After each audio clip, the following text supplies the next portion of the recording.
For everyone on the internet deriding Juneteenth as a made-up holiday, piss off.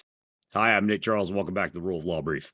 Juneteenth commemorates June 19th, 1865, the day that Union troops arrived in Galveston, Texas, and enforced the emancipation of enslaved people more than 2 years after the Emancipation Proclamation. It marks one of the most important moments in American history. In a lot of ways, Juneteenth is America's second Independence Day.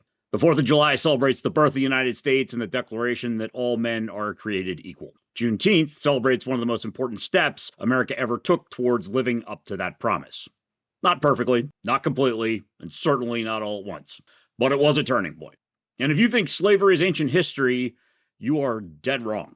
Peter Mills was born into slavery in Maryland in 1861 during the American Civil War. He survived emancipation. He lived through Reconstruction. He witnessed the invention of the automobile, the airplane, and lived through 2 world wars.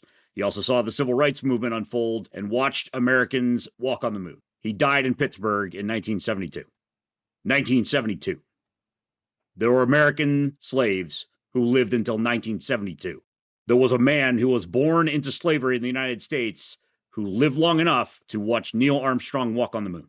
Don't you dare say that this is ancient history.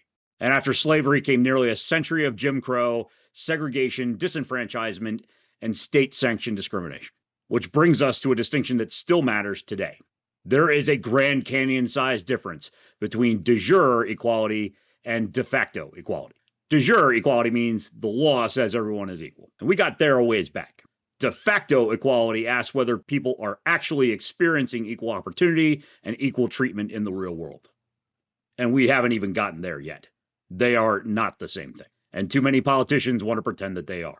They want to blur the distinction between legal equality and actual equality. They want to act as though the moment the law changed, the conversation ended. And it didn't. The reason we still debate voting rights, housing, education, economic opportunity, affirmative action, and the legacy of discrimination is because legal equality and lived equality are not the same concept. America has spent nearly 250 years trying to close the gap between its ideals and its reality. And while we continue arguing about the legacy of slavery, slavery itself hasn't even disappeared. Here at Charles International Law, we represent asylum seekers from Mauritania, a country where hereditary slavery and slavery-like practices continue to be documented. We have, right now, clients on our books who were born into slavery, and most of them are younger than me. These are people who came to the United States seeking freedom and our protection. And yet there are active forces at work trying to deny them protection and deport them back to the very conditions that they fled. That should trouble every American. How can we congratulate ourselves for defeating the scourge of slavery while simultaneously sending humans back into it? Juneteenth is not a celebration of perfection. It's a celebration of progress, a celebration of freedom won through struggle and sacrifice. But it's also a reminder that the work is not finished. Certainly not throughout the world, and not even here in America.